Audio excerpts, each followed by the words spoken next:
Assalamualaikum warahmatullahi wabarakatuh.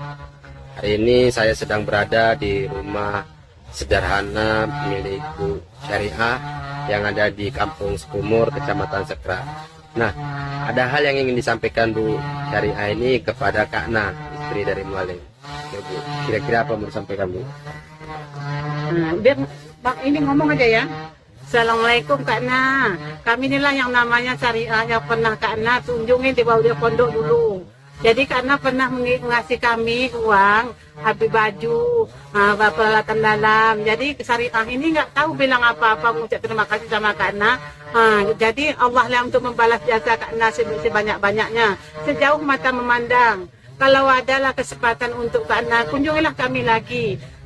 Biarpun rumahnya Syariah ini keadaan darurat, kunjungilah Kak Na. Memang rumah Syariah ini belum ada rumah bantuan darurat apa tadi Hunian sementara. hunian sementara, tapi rumah darurat Syariah udah ada untuk menunggu kedatangan Kak Na. Tolonglah Kak Na tengokkan lagi. Rasanya menunggu kali kedatangan Kak Na. Terima kasih banyak. Assalamualaikum warahmatullahi wabarakatuh. Waalaikumsalam warahmatullahi wabarakatuh. Nah, moga aja Kak Na ataupun Bunda Marina datang kembali kemari untuk melihat saudara-saudara kita yang ada di Sekumur. Terima kasih. Jangan lupa subscribe channel YouTube Vlog Jurnalis Kutaraja, catatan seorang jurnalis.